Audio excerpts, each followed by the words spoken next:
ሰላም ቤተሰብ እንዴት ናችሁ? ደህና ናችሁ? እኔ እግዚአብሔር ይመስገን በጣም ደህና ነኝ። የሆነ ለመናገር እንደ ዛሬ ደስ ብሎኝ አያውቅም ማለት ነውና ስለ ድምጽ በጣም ይቅርታ ጠይቃለሁ። ሰው ጉንፋን ስለያዘኝ ነው የኔ ውድ ቤተሰቦች እና እንግዲህ ሀይሚና ብሩኬ የሆነ ለመናገር ቀን ሳየው ማለት ነው እኔ ሰርግ ነው የመሰለኝ። የሆነ መልስ ተጠርቶ ታውቃላችሁ፣ ተጋብቶ መልስ የተጠሩ ነው የመሰለኝና ብቻ ሰርጋችሁንም በቅርብ ያርገው የኔ ውዶች ማለት ነው። ማይ ፋሚሊ ደግሞ ስለ ድምጽ ይቅርታ ድጋሚ ጉንፋን ይሁ በጉንፋን ተቀብሎኛል ኢትዮጵያ፣ ለዛ ነው እሺ የኔ ውዶች ማለት ነውና እኔ የሆነ ለመናገር በጣም ደስ ብሎኛል። ስለናንተ በጣም ደስ ብሎኛል። ጨረቃ ፋሚሊም በዚህ አጋጣሚ ትለያላችሁ የኔ ውዶች ማለት ነው።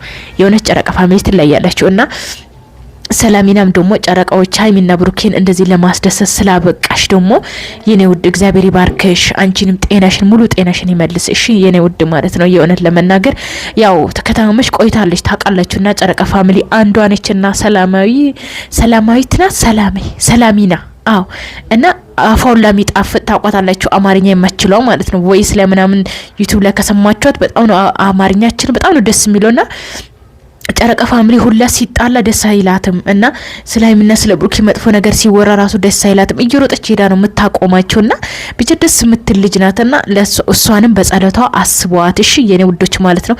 ሀይሚና ብሩኬ ደግሞ እንደዚህ ደስታችሁ እንደዚህ አብዞ ሀይሚ ስስቃያቸው አይደለ ፎቶ መስሏት ማለት ነው።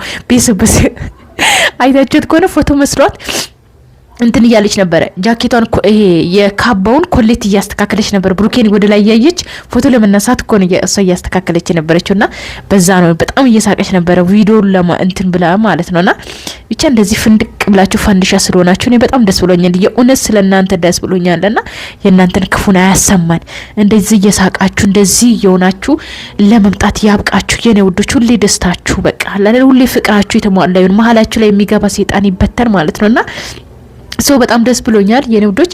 እና ሀሰንም ያው ከጨረጋዎች ጋር ከሆንክ ከሀይሚና ከብሩኬ ጋር የነሱን ደስታ ከፈለክ እኛም እንፈልጋለን። ገባ አይደለ? ግን የእነሱ የሆነ አለ አይደለ ሁለቱንም እንትን ለማለት ከሞከርክ ግን እና ዛሬ ደስ ብሎናል። ሰው ፍጹም ሀሰንም ሁለቱም ተንኮል የሚሰሩት ማለት ነው። አንድ ላይ ሆነ ደግሞ ጥሩ ነገር ይሰራሉ ማለት ነው።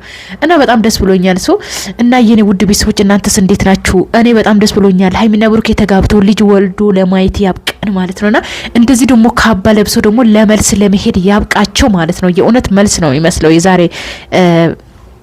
ፎቶዋቸውም ሆነ ቪዲዮአቸው ቀን የተፖስተው ራሱ ማለት ነውና እኔ መጀመሪያ ሳየው በቃ እንዴ እኔ ሰርጉ እኔ ታውቃላችሁ የሰሙን ከዩቲዩብ እርቅ ያለውና ማለት ነው እንዴ እኔ ሳላክ ተጋቡ እንዴ መልስ ደረሰ እንዴ ብዬ በቃ እንትን ያልኩ ዞር አድርጌ ሳየው በቃ እንደ ሰርፕራይዝ አይነት ነገር መሰለኝና ስለታረቁ ሰላሚና ደስ ብሏት ካባ እንግዲህ ሸልማለች ለብሩኬና ለሀይሚ። ስለዚህ እናንተም ደግሞ ጨረቃ ፋሚሊም ስለምታከብሩ ሀይሚና ብሩኬ በጣም ነው የምወዳችሁ፣ በጣም ነው የማከብራችሁ።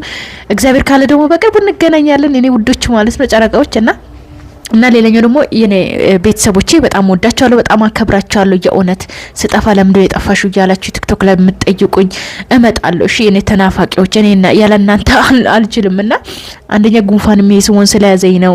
ሁለተኛ ታውቃላችሁ ኢትዮጵያ ስትገቡ እንደዚህ እንግዳ ምናምን ይመጣልና በቃ አላደለ በዛ ምክንያት ነውና የጠፋሁት። አልጠፋም እመጣለሁ እሺ የኔ ውዶች ማለት ነው። በደንብ ተስተካክዬ ካርጎ ያረኩትንም እቃ ገና ምንም አልነካሁትም ታውቃላችሁ።